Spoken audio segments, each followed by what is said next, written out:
Olá, seja muito bem-vindo ao nosso grupo da cidade. Nós estamos numa série linda, Sempre pela Vida. Isso é tão importante, porque o Senhor veio para nos dar vida e vida plena. E essa plenitude envolve todas as facetas da nossa vida. Meu nome é Vivian, sou uma das pastoras aqui da Igreja da Cidade e vamos juntos hoje neste tema, juntos contra ideologias políticas extremistas. A política faz parte da nossa vida, somos um ser político. Precisamos sim orar, interceder, nos posicionar, termos opiniões, ouvirmos pessoas, homens e mulheres de Deus. Afinal, a palavra de Deus diz para orarmos pelos nossos governantes. Mas nós precisamos usar uma palavra que permeia toda a nossa vida: equilíbrio. A palavra de Deus vai dizer que Ele não nos deu um espírito que traga medo, que traga um retroceder, mas deu um espírito que nos faça avançar em equilíbrio. E hoje nós vamos falar um pouquinho a respeito de como nós vamos estar sempre pela vida, olhando um todo através também deste olhar político. Eu quero começar lendo com você João 18, verso 36, que diz assim: Disse Jesus, o meu reino não é deste mundo. Se fosse, os meus servos lutariam para impedir que os judeus me prendessem. Mas agora o meu reino não é daqui. Jesus, ele se colocou o tempo todo de uma forma muito equilibrada em relação aos direitos e deveres, aos governantes. Jesus foi aquele que pediu aos discípulos para abrir a boca do peixe para dar o que precisaria dar, pagar impostos. Quando ele diz, né, o que você vê aí na sua mão? Qual a inscrição que você vê nessa moeda? Ele diz César, ele diz, dai a César o que é de César. Mas Jesus também tinha um pensamento sobre este reino, que não era o estabelecido na terra. E no nosso estudo tem uma frase que eu quero ler para você, que diz assim: somos chamados para governar na terra com a mentalidade do céu. Pronto, isso aí já vai definir todas as coisas. Qual é o partido político? Qual é a linha? Qual é o olhar? Como eu olho para o atual presidente? Como eu olho para as eleições que estão por vir? Como eu me importo com isso? Queridos, não é se ausentando disso que nós não vamos nos comprometer de forma extrema, né? Como diz aqui o texto. Não, eu preciso estar então de forma equilibrada, com a mentalidade do céu, mas posicionadas na terra. Como isto pode também engrandecer ao Senhor e glorificar o nome dele. E aí, pensando nisso, para proporcionar politicamente, nos posicionarmos de forma equilibrada, eu quero trabalhar 4 pontos com vocês. Primeiro deles, tenha consciência sobre a sua cidadania e os seus direitos. Paulo, ele é um exemplo maravilhoso para nós. Eu quero ler aqui em Atos 22, 27 e 28, que diz assim: O comandante dirigiu-se a Paulo e perguntou: Diga-me, você é cidadão romano? Ele respondeu: Sim, sou. Então o comandante disse: Eu precisei pagar um elevado preço por minha cidadania. Respondeu Paulo: Eu a tenho por direito de nascimento. Paulo é maravilhoso, né? Até nas disputas ele traz o que tem a ver com a sua cidadania. Queridos, quais são os direitos e deveres, se você está aqui no Brasil, em ser brasileiro? Nós precisamos conhecer. Existem códigos, existem leis, existem livros. Às vezes a gente, porque não temos um chamado específico ou porque a nossa família não era uma família, vamos pensar assim, que a política fazia parte das conversas na mesa para não causar discussões. E aí eu abro até um adendo aqui com vocês. Às vezes a gente está entre amigos, pessoas que amamos, e às vezes entra a situação política, talvez como um time de futebol, talvez como alguma outra preferência, e ali causa divisão. Você concorda comigo que nós precisamos estarmos em unidade, mas termos também as nossas próprias opiniões em cima, pautadas em algo que realmente tem a ver com os nossos deveres, sabe? A gente costuma dizer que crente é crente, bobo é bobo. Nós não somos bobos. Nós conhecemos as nossas leis. Se você vai a um estabelecimento e você não é atendida da maneira que você pagou, você tem o seu direito de dizer: olha, eu não recebi como foi proposto. E isso em relação aos governos também, mas sempre com este equilíbrio. Então veja Paulo. Ele diz: olha, você pagou pela sua cidadania, mas eu a tenho por nascimento. Ele sabia aquilo que ele carregava. Então guarde isso no seu coração. Tenha uma consciência da sua cidadania. Precisamos buscar a informação de diversas fontes, estarmos atentos para não prendermos aos algoritmos das redes sociais. Não é o que as redes sociais dizem, vamos à fonte. Isso é muito importante. Segundo, para eu me posicionar equilibradamente em ambientes politizados, vamos pensar assim, não se envolva emocionalmente com partidos. E o texto, Atos 5,17, diz assim: então sumo sacerdote e todos os seus companheiros, membros do partido dos saduceus, ficaram cheios de inveja. A própria palavra partido já significa parte, já significa não completude, não o inteiro. Você pode ter a sua preferência, mas o seu envolvimento emocional não deve extrapolar aquilo que equilibradamente o Senhor está te dando. Então você pode olhar um cenário e até clamar por um partido que se levante com equilíbrio, que se levante com os direitos lá atrás que você tomou consciência. Então nós só precisamos tomar cuidado, porque muitas vezes quando entra a nossa porção emocional é que a gente se torna extremistas. É assim, porque eu emocionalmente me envolvo, então eu quero defender aquilo que eu acredito. E aí, naquela conversa tão gostosa entre amigos ou entre famílias, é aquele que se levanta e sai da sala, sai do ambiente, fica aquela situação difícil, mas na verdade é porque ele se envolveu emocionalmente. Então nós precisamos ter um equilíbrio da razão, da emoção, da presença, da omissão. Como nós vamos fazer? A intercessão, a oração. Comece, se você hoje não é uma pessoa envolvida, comece orando. Sabe, agora a gente está chegando aí nas eleições, os nomes dos partidos, os partidos, isso faz parte da sua cidadania divina, mas enquanto você está na Terra, ok?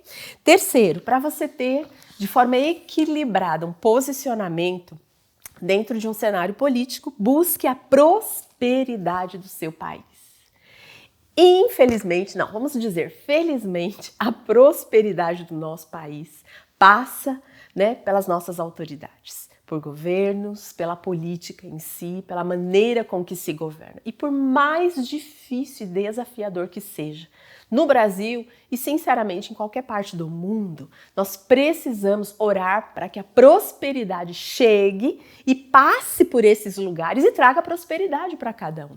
Olha que texto maravilhoso aqui também em Jeremias 29:7. Busquem a prosperidade da cidade para a qual eu os deportei e orem ao Senhor em favor dela, porque a prosperidade de vocês depende da prosperidade dela. Que texto maravilhoso! E diferente aqui do cenário de Jeremias, nós não estamos deportados, nós estamos, eu não sei a sua realidade, mas a maioria está no seu país que escolheu, ou de origem, ou que escolheu para trabalhar, ou que escolheu para estar um tempo. Então, nós devemos orar pelo lugar onde nós estivermos. Vamos começar com a nossa rua? Vamos orar pela prosperidade da nossa rua, pela prosperidade do nosso bairro, da nossa cidade, do nosso estado, da nossa nação?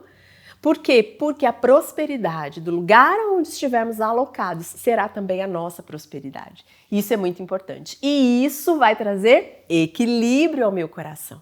Assim como os outros itens, quando eu não me envolvo emocionalmente num partido, quando eu tomo consciência dos meus direitos e deveres, você percebe que a gente está sendo conduzido a um ambiente de equilíbrio. Não tem como eu viver de uma forma que vá trazer extremos se eu orar pela prosperidade do meu país. Assim como o povo de Israel, nós precisamos interceder e trabalhar. Eu gostaria de ressaltar isso. Não é só a intercessão, mas o que é que eu posso fazer? O que está nas minhas mãos? O que o Senhor me conferiu? Às vezes o Senhor te conferiu para estar incrustado numa política, ser uma pessoa com uma unção política, estar nas cadeiras. Mas às vezes o Senhor te convidou para ser um profissional liberal, para ser um trabalhador de uma indústria, para ser um profissional nas suas diversas ações. Qual é a minha parte? Eu preciso trabalhar para quê? Eu preciso trazer a intercessão junto com a ação. E diz que a questão não é que partido vai ganhar nas próximas eleições, mas se o nosso país prosperará com este governo. E por fim, eu quero terminar nesse quarto ponto sobre como nos posicionar de forma política, mas de forma equilibrada. Fale menos e ouça mais. Isso é muito importante. Um texto conhecido, Tiago 1, a partir do verso 19, que vai dizer: meus amados irmãos, tenham isto em mente. Sejam todos prontos para ouvir, tardios para falar e tardios para irar-se, pois a ira do homem não produz a justiça de Deus. Que texto maravilhoso! Não é quando a minha posição é extrema, ferrenha, uma posição que vai para cima, que a justiça vai vir. A justiça muitas vezes está no ouvir, não se irar e ser tardio, mas para ter uma palavra assertiva, sábia. Sabe aquela palavra que fecha todas as possibilidades e ao mesmo tempo traz todas as possibilidades? Aquela palavra na hora certa. A Bíblia diz, né, que a palavra na hora certa é como salva de ouro, né, com maçãs de prata. Então é algo assim que chega na hora certa, que é colocado à mesa, que você seja esta pessoa. Aí todos vão te ouvir. Se você acha que político não tem nada para falar, que você tenha algo para falar.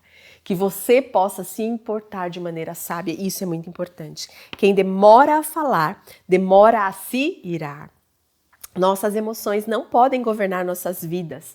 Ouça, sim, a opinião das pessoas que não pensam como você, porque podem trazer um aprendizado. Pastor Carlito vai dizer, não é sábio ter opiniões sobre tudo. Por quê? Porque às vezes você vai precisar ouvir a opinião de mais alguém. Termino aqui numa conclusão de 1 Coríntios 2, 15 em diante, que diz: mas quem é espiritual discerne todas as coisas. E ele mesmo por ninguém é discernido. Pois quem conheceu a mente do Senhor para que possa instruí-lo, nós, porém, temos a mente de Cristo.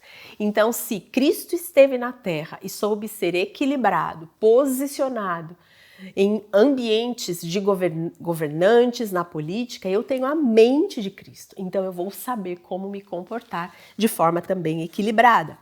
Ame a Deus, ame as pessoas. Lucas 10, 27 vai dizer: então ele respondeu: ame o Senhor, o seu Deus, de todo o seu coração, de toda a sua alma, de todas as suas forças e de todo o seu entendimento, e ao seu próximo como a si mesmo. Então, o que não seria, né, política? Seria algo em prol de si mesmo. E o que envolve o ambiente político? Amar as pessoas e entender que esse amor só é possível através do amor de Deus. E eu quero pensar aqui algumas coisas com você para sua reflexão. Olha essa pergunta: você tem mantido seu olhar e esperança na palavra de Deus ou se apoiado em ideologias políticas? A ideologia política, ela traz sim um peso que pode mudar seu comportamento, sua crença, mas aonde você está fincado? A palavra de Deus te dá norte para que as ideologias políticas não tomem e roubem a tua atenção? Isso é uma reflexão. E qual a oração que temos que ter, todos nós em unidade? Ore para que Deus possa lhe conceder sabedoria e discernimento espiritual, para que todo posicionamento seja inspirado pelo Espírito Santo. Vai ter horas que o Espírito vai dizer, vá e fale. Vai ter horas que ele vai dizer, fique e ore. Então o Espírito Santo vai nos conduzir. Assim teremos uma vida equilibrada. E por fim, a aplicação. Busque conhecer mais de seus direitos e deveres como cidadão e se posicionar de forma que Jesus possa ser visto e a política influenciado. Você pode sim ser um agente de transformação. Queridos, Deus abençoe grandemente. Essa série tem sido muito trazendo alinhamentos, tem trazido norte para todos nós. E se você não tem um grupo da cidade, aqui embaixo vai aparecer um link. Eu queria muito que você pudesse acessar esse link e estar vendo o melhor dia, melhor horário, não importa, em qualquer lugar do mundo vai ter um grupo para você frequentar e vai ser muito importante, porque essa troca traz fortalecimento, encorajamento, a proximidade do corpo de Cristo é muito importante. Nós estamos aqui, somos um lugar de fé, de esperança, de amor, somos igreja onde você está. Deus abençoe grandemente a sua vida e que você tenha uma semana linda. Até o próximo encontro. Tchau, tchau!